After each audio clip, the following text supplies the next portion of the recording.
weekend is not complete without the First Lady of New York Radio. It's the Joan Hamburg Show. Talk Radio 77 WABC. Welcome to the Joan Hamburg Show. From the 90s, Mina Savari, an actress, and you know her because she became huge when she did American Pie and American Beauty. She has written a shocking, painful, cathartic new memoir, The Great Peace. And she takes you behind the camera, talks about her addiction, her teenage addictions, older men abusing her, how the Me Too movement inspired her to come forth with the story. I think you're going to be riveted to it. And then laugh with the one and only Mario Cantone, who's back in Sex and the City, the reboot. All of this and more on the Joan Hamburg Show. The First Lady of New York Radio. This is Joan Eats. I was talking to my friend Bonnie, and I was telling her about lobsters and how I get lobsters from a fisherman out here, Mr. Haskell. I love him. And Bonnie said to me, he's great, but I want to tell you about another resource too. It's called The Lobster Guy. I said, The Lobster Guy? And that's the way you can find out. The Lobster Guy, just like it sounds, .com. They catch fresh Maine lobsters. They ship them to your door. And believe it or not, they're reasonable. They ship not only the Maine lobsters, but lobster meat, lobster tails, clam bakes, dinners, scallops, shrimp. And it's all brought in by local fishermen. And they have, which I have not tasted, but friends said delicious, award-winning chowders and bisques. So they'll ship small lobsters, 1.25 pounds, and jumbo ones over 6 pounds, single live lobster packs containing 2, 4, 6, 12, even 24. And, shipping costs, that's the usual. So we tried ordering 4 packs of 1.5 pound live Maine lobsters. 4 packs for that size, $82. That's not bad, right? 20-something a piece. And here's the deal. If I ship them to Long Island, to Huntington, let's say, I'd have to pay $30 shipping. If I sent them to my kids in LA, it would be $55.07 with weekday delivery. And the average small order, 2 to 4 lobsters, is about $40 to ship, and they ship everywhere. It was started when Tim Handrigan, he's a lobster man, just sent lobsters as a favor to friends on the West Coast. Well, they raved about them. Next thing you know, they kept calling this guy, we want lobsters. So the Lobster Guy was born. And Tim is a third-generation fisherman. He's been on the Discovery Channel's Deadliest Cat series, Lobster Man, and it's great for gifts. Lobster shore dinner, $130.99 with free shipping. 2 1.25 pound live lobsters, chowder, little neck clams. They'll do a whole clam bake for $159 for 2 people. Easy to prepare. They tell you exactly how to do it. And it's lobsters, clams, sausage, flounder, red potatoes, sweet potatoes, onions, corn, bibs, pixettes. It's a great deal. And they have an extravaganza dinner too. It's something really worth doing. So check it out and go to thelobsterguy.com, 1-866-788-0004. What could be better? A nice way to say I love you. Lobsters right from Maine. Enjoy every delicious bite. Taking you behind the curtain. It's the Joan Hamburg Show. Talk Radio 77 WABC. Mina Savari started very young, acting, modeling, and then something which everyone would think is spectacular happened to her. She was working in actually not 1 but 2 films, American Beauty and then American Pie. Those films made her a major star. So you would think, how fabulous. Young, 2 big hits. Her name is known everywhere, all over the world now. But being a big star is not necessarily a good thing for particularly a youngster. Mina has written a memoir which will shock you at times. There are times will make you laugh. times make you really root and say, can she get through? The Great Peace is the name of it. And Mina explains how all this happened. She takes you in this memoir through a very complicated life in her early years. And of course, well, I'm going to let her tell you. So, what happened? What made you decide that you wanted to write a memoir, which often is a very painful experience? Yes, no, I felt that I finally was just ready to talk. It was sort of several different things that went into the process where I feel like it all lined up for me to be able to do so. I met my husband. I wanted to make some personal changes to my life, and I decided to get rid of my storage unit, and I found my diary, and I found my red binder of typed up pages that I had entitled The Great Peace back when I was a teenager. And I think just the place where I was at in my life, everything that I had experienced through my work, feeling inspired through the Me Too movement, I decided to take a closer look. And at first, I really wanted to just publish the red binder in and of itself and just put out my poetry book. And then once I sat down with a close friend and I shared some of the stories behind some of those poems, they really encouraged me to tell the whole story. And I guess I looked at that as just another opportunity, and maybe there was something that I could do with it. I guess I looked upon my life as maybe there was something that I could, do productively with my experiences instead of just sitting in silence and never talking about it. And so I just decided to push myself, and I thought, why not? I've always sort of said it in a way that if I could shave off a summer of suffering for someone, then I want to do that. I want to be that person that I felt I never had. So I guess I simply looked at it as, I know where it's going to go if I don't share my story. And if I do, then maybe it can make a difference for someone else. And so I just started talking from the beginning. Here we are. So I'm just curious. I'm talking to Mina Savari, her memoir, The Great Peace. Did you actually, and you had written poetry and other things which are incorporated in this book, but did you sit down by yourself using what you found and suddenly start to relive many of these experiences which were traumatic? Oh, yeah, definitely. It was very hard. This has been like several years in the making. I just started from the beginning, and what I've mentioned a few times, which is kind of, I sort of complicated the process because I was writing in the wrong, app or whatever. And so I wrote like a 600-page book. I wrote like way too much. So I actually had to work with my team to, edit that down because there's a particular memoir format. So it was sort of like an extra long process. And for sure, I remember the first time of having to edit, and I get to the story of KJ and I have to take a break, So of course, I've always tried to say that it's not like I just, wrote this book and the work is done. It's still there with me every single day. And there's still a lot of healing that's come out of it. There's so many things that have come out of just finally telling my story that have really surprised me. People that I talk about back then that want to talk to me now about how I was then or what that moment was like, and other people sharing their stories. So yeah, there's so much that's come out of just every single time, reading it again or, approaching a moment. I feel like there's new associations that I make in just talking about it. And yeah, so it's been a really great gift too, just not only the process of writing this, but in talking about it and sharing it with others.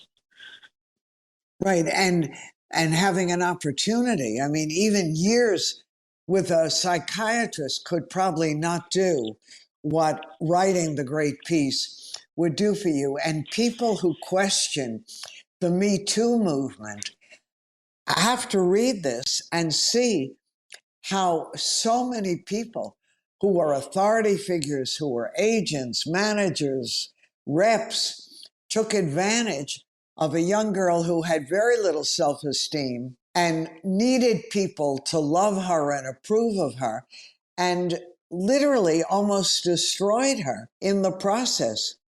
So you were so scared, as you write, of ever saying no to anyone, whether it was taking a nude photograph when you were just a kid or having sex with something and someone you didn't want. You were an insecure kid who came from a fractured family, who couldn't control the outside world and just did it and try to shut it off. So writing this book had to be like opening a whole dark area. Did you feel better when you finished the book? Oh, definitely. And I try to also incorporate how I live my life, and I touch upon, my connection to what I call the universe, my spirituality. And I finished writing the book and I found out I was pregnant. Talk about a release, talk about like a transformation. It was epic, something I never expected. But I guess, I thank you for what you said earlier. And I guess, in conjunction with what I've been talking about earlier, I sort of see it as like, if I could offer up myself as that person, right, for someone to maybe question or learn or study off of, then why not? Because I feel like that's sort of how we hold ourselves back from the progress that we can make. I think about how much I love, psychology and criminal psychology, and I in that world, I've always felt like we're so easy to label people, and it's black and white, and people are just wrong, or it's negative or evil in some way, and we don't take the time to really study. And so I guess I felt like if I could offer myself up as a case study of, what could happen here in Hollywood or as a young woman, then I wanted to be that person, because I feel like we have a lot more conversations to have. There's a lot of questions. So I appreciate you even touching upon all of that and seeing past some of what I feel like people have still tried to only focus on, of particular roles that I've worked on or a particular person. And I don't think that it can be taken out of context. I've tried to share my life from the very beginning in hopes that maybe someone could see, make a connection sooner, right? Or have some kind of forewarning. Right, or have the courage to step over the dark part and try to deal. When you, in your book, you talk about, you're still very young, and you talk about looking back and feeling so ashamed, and you understood that you were denying everything that happened to you. And then because of what you were doing now, you could stop running and try to heal. So it's really the drug addiction and the sexual abuse. You actually thought you deserved all that, even though you were a big star and successful. Yeah. I think, that's the psychology I'm trying to present. That's like the diseased state I was in, from abuse. Those are like the conversations I'm trying to create. When did that happen and why? I feel like you can kind of look back and see when like some of those seeds are beginning to be planted. I think it's good conversations to have, right? That's the whole thing. Like it wasn't massively apparent on the outside. So, what do we do then? If I wasn't, screaming for help, it's an interesting conversation. If it's not so clearly apparent, how do you make sure that someone's okay? Well, how do you? Did you come up with an answer for that? If your own parents, your own mother, couldn't see what was happening? I guess I also that's why it's important for me to, I also incorporate not just the negative things that have happened, but the beautiful people that came into my life. And not only that, but like outside of this dimension too. And I talk about like what I believe is a very strong relationship with what I call the universe, and whether you want to call that God or source or whatnot.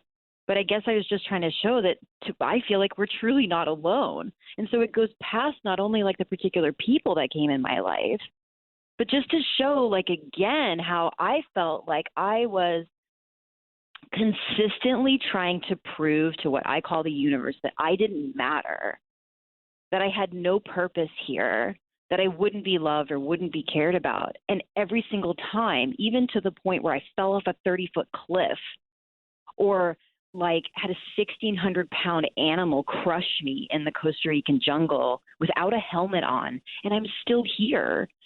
And it really put me in that space of why. And so it was all of that too, of just these consistent waves of like almost dying or crazy things happening to me. And it was like, what am I going to do with it? You know, I'm still here after everything that I've tried to prove. And there's still like this beauty coming my way. And so I guess I just decided to stop. That's what I mean. I stopped and I just decided to listen and work with it. And I guess I'm also trying to show that I'm no one in any way exceptional to that. We all have that. And so I guess it's like I also wanted to share that, because it's like I look at it too as I wanted to honor that young girl back then that was feeling so alone. And I want to share all this so that everyone else can honor that person, right? We're not alone. We're all together. We all can like make it out of this. It's sharing all of that. And that was a very important thing and a strong thing for you to do. Now, you certainly described so many abusive relationships that you had, including a man you lived with who was a lighting engineer. You didn't spare them or yourself, but what happened when the book was published with all these people? Were they horrified? Did they deny it? Did they apologize? Even your own family, who claimed they weren't really aware of what was going on. Yeah, I mean, it hasn't been out that long. The reception's actually been really incredible, shockingly enough, and something I never expected. But, you know, in relation to the abusive relationships and people that I talk upon, I don't know. I haven't heard from them. I wish them all the best.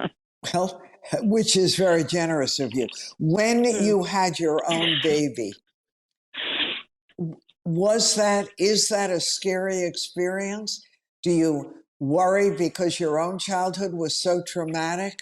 Or you say, I went through this, I know, and this is never going to happen?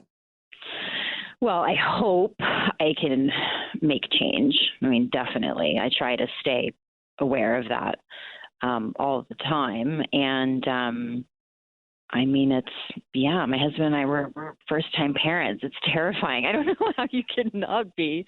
It is. Yeah, it's like every single It's moment. terrifying. Like, you can feel better. It's terrifying for everyone. I used to wake up every 10 minutes and making sure that the kid was breathing. Yes.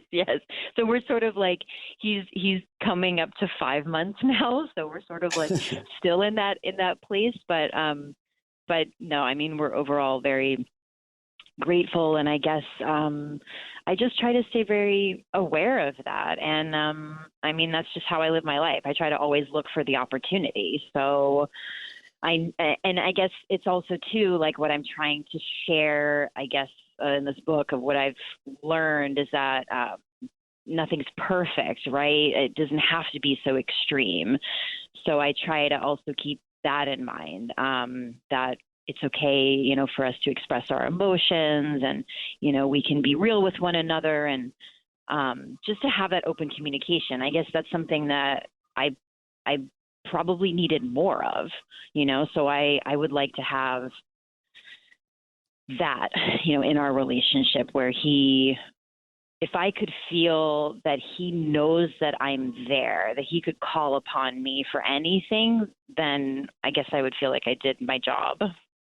in some way. Well, you know what? You did a major job, and I hope that writing this book and seeing it published and getting people's response to it, even though I'm sure some of them are shocked because they had no idea, is really good for you. Do you have a sense now? Do you like yourself better? Can you accept who you are? Yeah, I mean, listen, I work like every day to do that. It's all about incorporation, because I feel like presenting all of this on the page, it shows how and when that divide and that disconnect happened. And so, that's the work that I have, still been doing. The two sides of Mina, because of, what I experienced in my life, and then with, fame and moving from, sort of one identity into another that I never really had. But I do feel that I'm closer to that piece. I feel that back then, what I, was hoping for when I entitled my poetry book, The Great Piece, was maybe this idea of like, what would come if I, said, no, thank you, and no more, right? Or something that I'd hoped for. And yeah, and I feel like now it's something that I'm closer to. I mean, I do feel like, yes, I mean, what you were saying earlier, there's so much power that comes out of any form of expression. And I talk about that in the book, the moment that I had with Sal, where I verbalized everything. So now to the point where I actually wrote it down. I mean, it's every time I've done that, there's more release, there's more healing. And I'm more in a space now where I understand how it's shocking to people, and they read it and they're like, oh my God. And I appreciate that. People have wanted to, really talk about that moment back then. But I have to also tell them, I've been sitting with this for so long, that's why I also sort of put it in this format. I feel like it was like, I'm done with this. You can have it back. And now I'm really excited to do the work. I'm really in the place now of like, how can we change the landscape? Like, what conversations can we have? And like, what can we do now, instead of like feeling bad about it? Cause I've been doing that for my whole life. I'm ready to do something new with it. We're hopeful to come along for the journey, and it is a story that's hard to believe. Think about this young model actress, a big success, Amina Savari, raped by her friend. I think it was your brother's friend. You were just a child. You were 12 years old. There's story after story, marriage stories, divorce stories, and yet in the end, it's a story of survival. And it's a story of triumph in many ways. We wish you all the best. Enjoy your baby. Thank you. And we'll check in and make sure everything is under control. The Great Piece by Mina Savari. Thank you, Mina. Thank you. I appreciate it. Hopefully we'll talk again. I'm Joan Hamburg, and you're listening to WABC. Taking you behind the curtain. It's the Joan Hamburg Show. Talk Radio 77 WABC. One of the really wonderful actors and entertainers, and he actually does everything, is the one and only Mario Cantone. And hello, Joan. You, Mario, we know you from so many lives. And I've had so many lives, Joan.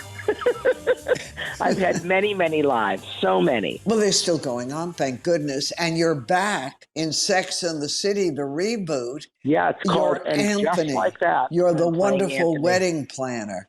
Yeah. And I'm so excited that they brought all you guys back. Oh, me too. It's been great. We've been filming for the last 4 weeks. It's been great in and around New York. And, the crowds gather outside where we're filming. It's crazy. It's like the Beatles.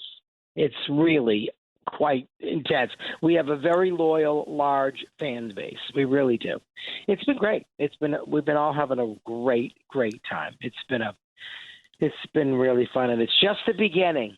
Was it hard to pick up? No, because when you do something that was so brilliant, I still remember all the kids in the office would say, don't talk to us.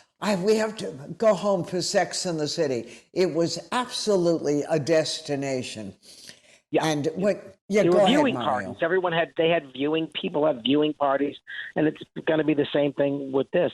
Look, there's a lot of pressure. I've definitely, my first day I had, first day jitters. I feel nervous. I felt nervous. I'm fine now. My first day I was very nervous. Yeah, because you're back and you want to get it right. And you want to do what's written so brilliantly. You want to do it really well. I want to please Michael Patrick King, who's writing this whole thing, and of course, directing. And your character is older, so you have to fix him in a certain place without losing him. That's absolutely the truth. Yeah, because people evolve. People grow up, and you either go one way or the other, or you stay the same. But hopefully you want an evolution of the character. So there's some differences, but yes, definitely some sameness. Believe me. Yeah. No, I believe, and we can't wait. But everyone is there except for like one or two, right? Yeah. Well, Kim Cattrall isn't there. She didn't want to do it, so you move on and you write it and you do it, and right. And it's fine. We're doing just fine. So it's good. It's really, really good. I'm so happy with it. And I'm so happy for you too. And a lot of people know you. Joan. I'm thrilled. I'm thrilled. I got me out of the bed. Like, who knew? Coming out of COVID, if we are coming out of it, we're not quite coming out of it yet. We're not quite coming out of it. I know we're not. I heard. As soon as I heard Delta variant, I went, "This isn't good." Yeah, I'm vaccinated, and I didn't stop wearing my mask. I even wear my mask. We're still wearing them now. We have to. Even when people were getting relaxed and like before the Delta variant was being talked about, I was still wearing my mask when I went in to stores and restaurants. I'm not relaxed about this stuff.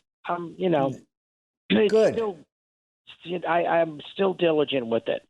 But the protocol on set and just like that is very strict, and testing everybody. Everyone's wearing masks. It's really diligent, and everyone's really cooperating, and you feel very comfortable. And and I'm glad. Yeah.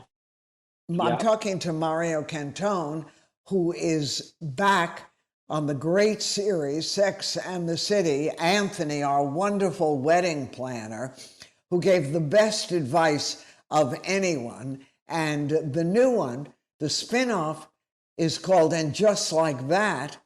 And this is really, really exciting. Mario, when I think about all the different venues that I've watched you in, by the way, Mario is a superb actor. If some of you have missed his performances, really amazing. I even remember when you would open for Rosie, and that was a long time ago. It was a long time ago. I think it was Atlantic City I opened for Rosie and a few other places. Oh, and at Stand Up New York, we opened the club Stand Up New York. We opened that club. We did the first week. It was me, Rosie, and someone else.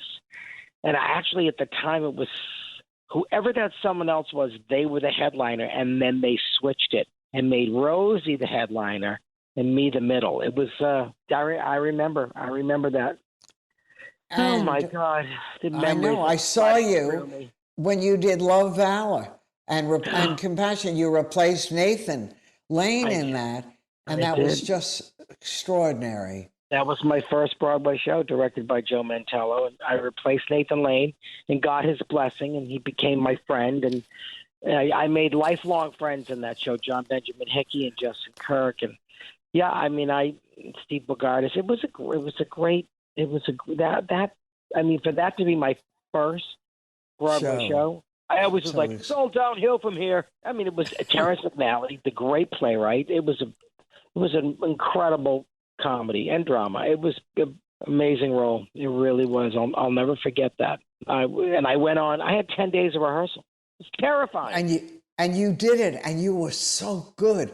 in that show that it sort of took your breath away. But you know what? I never knew, dear Mario, that you were, if this is true, the chocolate vendor in your wee youth at Trump Tower. Who knew? I did. I worked at the Trump Tower in 1983 when I came to New York, and I worked for a company called Truffles Chocolatier, and I sold truffles. I sold chocolate, and I did that for a little while, for like a few months, and then I met an older man named David Sadie, who has passed away, but he was a jeweler, a jewelry designer, jewelry seller. He had a shop across the hall from the truffle store. Oh, no. And he hired me, and I sold jewelry there. And he was like, he was like my father. He was, and even when I stopped working for him after a while, he was just, I would go see him, and he was always there for me. I miss him a lot. David Sadie, yeah, he was, and like, you know, Lenny Kravitz wore his jewelry, and Natalie Portman. But Natalie Portman and I went to his funeral together. And I remember his wife I don't think, wanted me to speak because she thought I was going to be a jokester. Right, and she thought you were going to do an impression, which you were doing even at that stage. I did an impression of him, but guess what?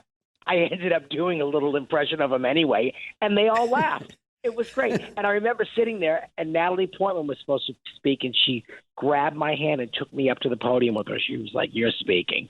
So it was, yeah, I miss him. He was a hilarious guy. He was very funny. Yeah. So, yeah. And you did so much during those early days. The impressions, well, that's when I saw you at stand-up too, and you would do all these wonderful actresses and characters, and we would just be rolling on the floor. Well, you know what you know what saved me during COVID was doing cameos.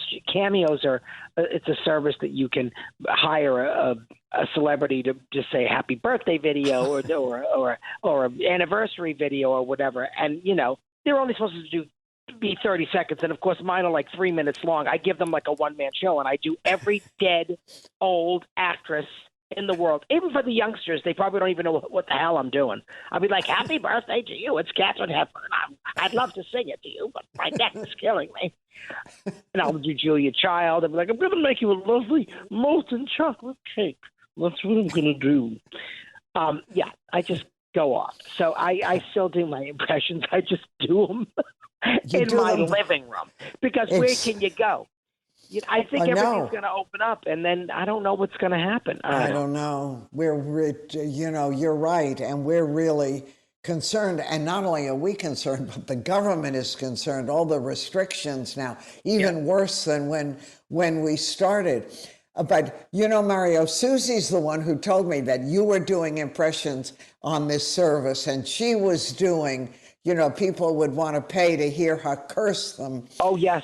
Yeah, well, I referred her to it. She asked me about it, and I said, yeah, you should do it. And she did it. She did incredibly well on it. Yeah, she loved it. I love her to death. I love her to death. I love loved it.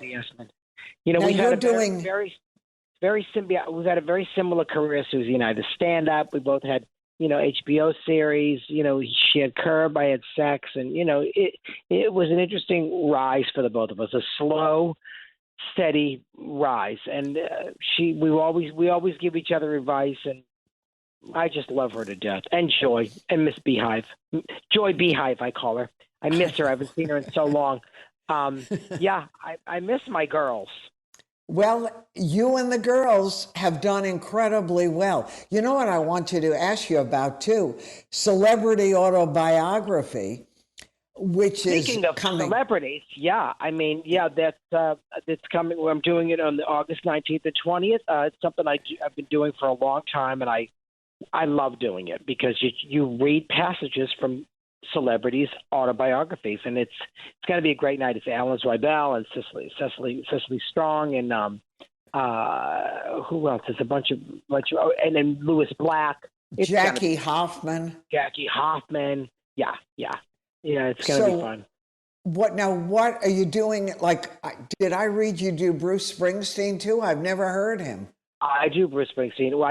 Well, next time when I do the Carlisle again, which was the last thing I did live, and I will do it again because I love doing it. I love being the only stand-up comedian that plays there. I know. Even though I have a band and I sing and I do music, but I come from the stand-up world, and that's a rarity there. So I feel proud to do that, to do that room. But yeah, I do Bruce Springsteen. My husband wrote me this great parody called Pam, My Non-Stick Girl, and it's very funny. I go from Judy Garland to Bruce Springsteen, and it's very current since he just opened Broadway. Of course, the first Very one relevant. back. I know, yes. And now the second show is called Passover, which I'll be going to see very soon. Okay, well, we're looking forward to all of that. I'm talking to Mario Cantone, and Mario comes to what he is. His mom was a big band singer in her youth. His parents were in the food business. They had Cantone's restaurant in Boston. Are you still cooking? You're a great cook. Let me tell you something. During the lockdown, Baking. I bake, but I expanded my repertoire cooking-wise. I mean, I make, Italian food, and I either make Italian food or Southern soul food. That's what I cook. And I cooked every night during the lockdown for like 350 days. I was with my husband for 385 days. Oh my gosh! Until I finally had to go to LA and do something for a few days. And I've been there like twice since towards the end of the lockdown. But yeah, I cooked every night. It's unreal, right? Yes. Did you like it, or you thought enough was enough? Well, now I'm like, all right, that's enough. Where are the restaurants? But I definitely had a good time. I loved cooking. I love cooking. I perfected my gumbo. I did a lot of fish. I did pastas. I did chicken. I did a lot of stuff. But, I'm very sad about some of the restaurants that have closed. Like the few restaurants that we did go to during it outside, because I hate eating outside. I don't care if I'm on a beautiful hill in Italy. I want to be inside the restaurant. I don't like eating outside. So I had to really embrace it. And then, the fear of being on the sidewalk and a car careening and smashing through and there goes your sushi and your husband. So I just, I don't like it, but I had to embrace it, and I do it. But I miss Esca, my favorite Italian that fish was my favorite little fish restaurant. Oh, David Pasternak. I hope he reopens. I love him. He's my buddy, and I'm really sad that he closed.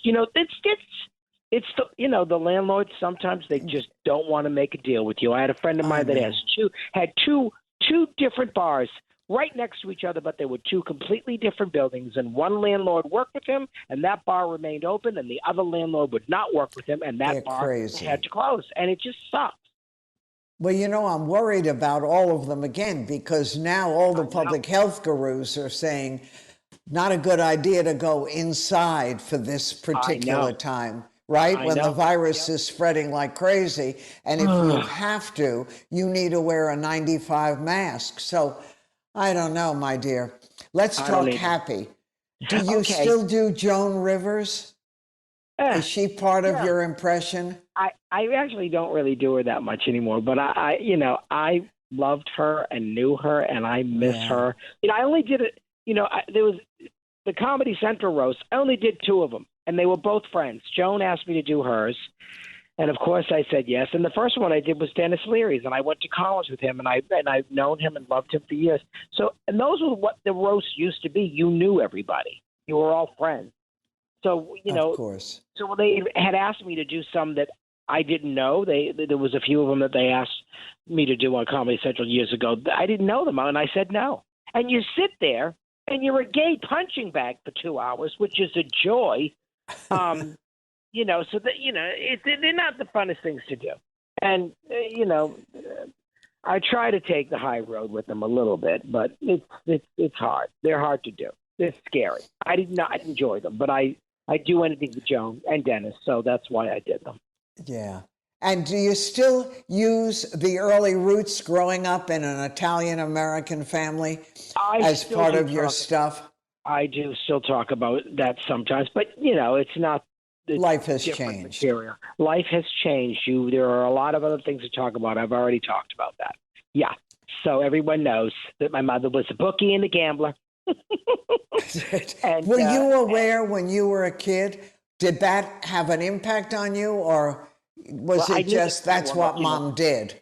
No, she was kind of out of it by the time I was born, but my father was a bookie. He wasn't a big gambler though, but he was a bookie. That was his business, and That's that's what they looked at it that way. And he was moody. If he was winning, business was good. He was in a good mood. If it wasn't, he was in a shitty mood. And I'm the same way. But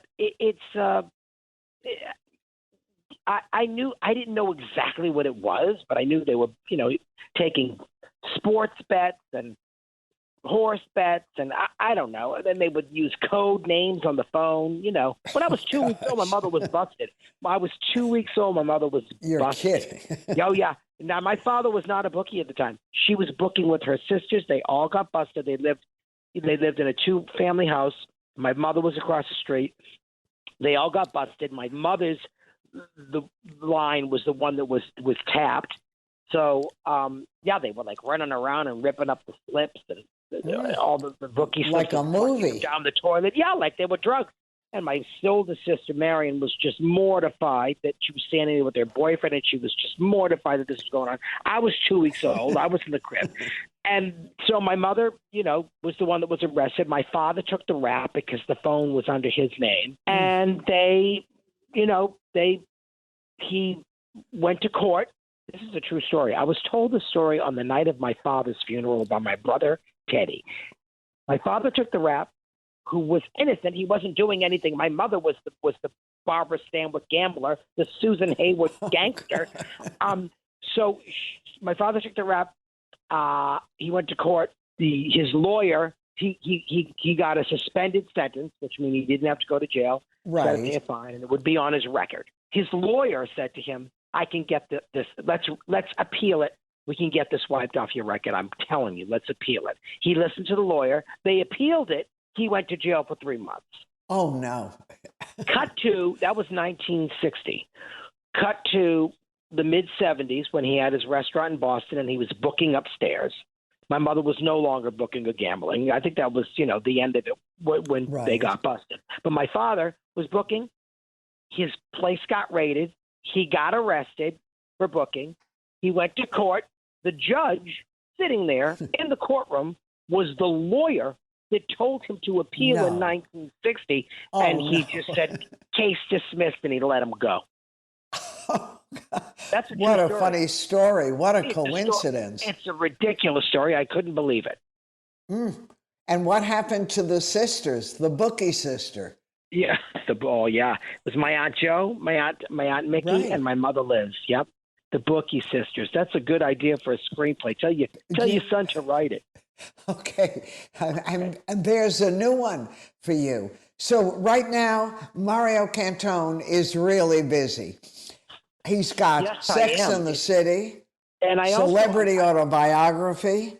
And I just filmed a PBS special that's going to air August 29th called The Music of Wicked. And I got to sing one of the songs from Wicked, and I never get asked to do those things, and I was so thrilled. And it's Idina Menzel and Christian Chenoweth are on it. Oh, the whole cast. So what did you sing? No, it's not the whole cast. It's them. And you'll see. I don't want to give it away. But, Jennifer Nettles is on it, and Cynthia Erivo, and it's a lot of good people doing it. It's good. So, I got to do that, and I got to sing, which was really fun. Can we know what song, or that's a surprise? No, I don't want to give it away yet, Joan. I'm excited, Mario. You're doing great. Yeah, it's going good. And I've also, I'm going to be back on the 5th season of Better Things, which is Pam Adlon's show on FX. So that's very exciting too. Yeah, I'm doing a lot. It's really, You're doing a lot. I don't know how this happened at 61. I'm exhausted, but I'm doing it.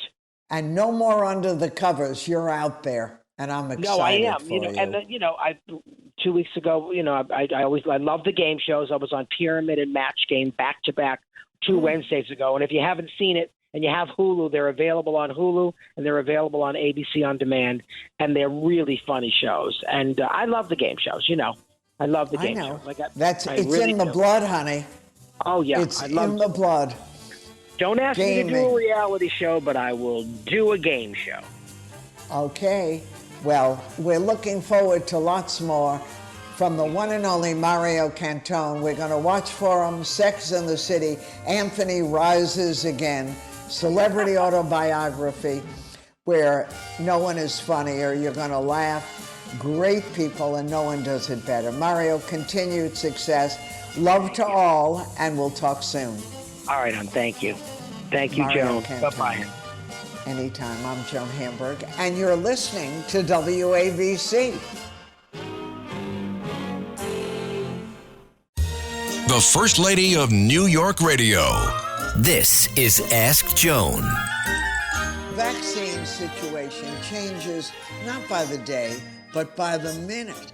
And now in New York City, you have to be fully vaccinated to see a Broadway show, to go to the museums, attend most of the NYC venues, and you're going to have to be vaccinated, at least one dose, to dine indoors, to see a show, or to work out in a gym.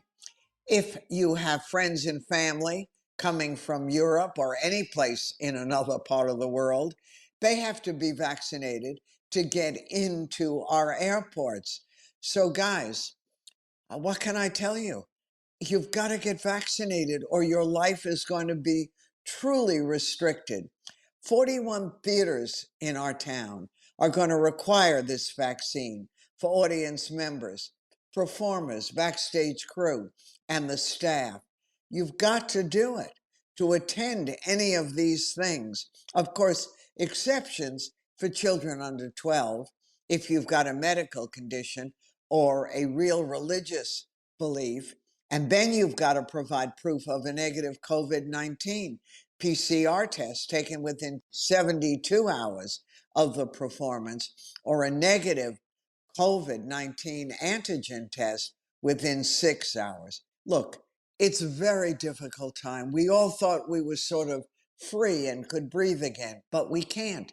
I went to an extraordinary concert the other night out in Bridgehampton, the Bridgehampton Chamber Music, with, again, an extraordinary violinist. Alan Alda was part of it. And before we could even get into the church where they do their performances, we had to go to a special vaccine statement.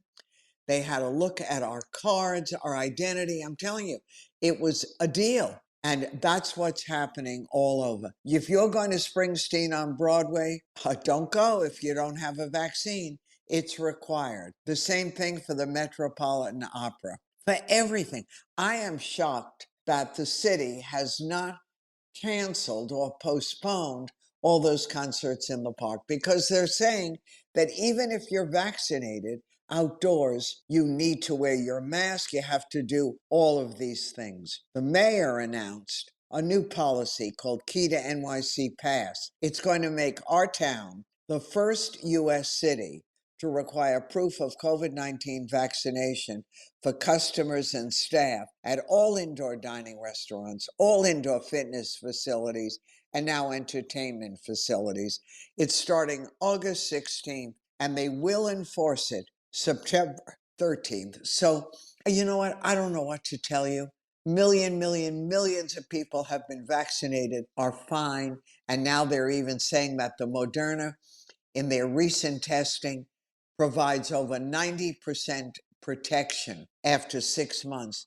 So treat yourself. The virus is deadly, and people who are getting it are really getting sick. Get yourself a vaccine. And if you choose not to, then that's your choice, but you are going to really be restricted. I wish I had the answers, but I don't, except talk to a doctor. Strongly consider getting a vaccine to protect you and the ones you love. Anyway, we're thinking of all of you. I'm looking at the clock in the studio, and we're done, guys, for this week. But don't forget, we have great programming all day long on WABC. I'll be with you next week, every Sunday, starting at 2 o'clock. And don't forget, we've got 2 podcasts. We've got a podcast of the show, in case you can't catch all of it. And we've got, let me tell you, our original podcast. And we love you to be part of the audience. So enjoy the day ahead. Until next Sunday, I'm Joan Hamburg for WABC.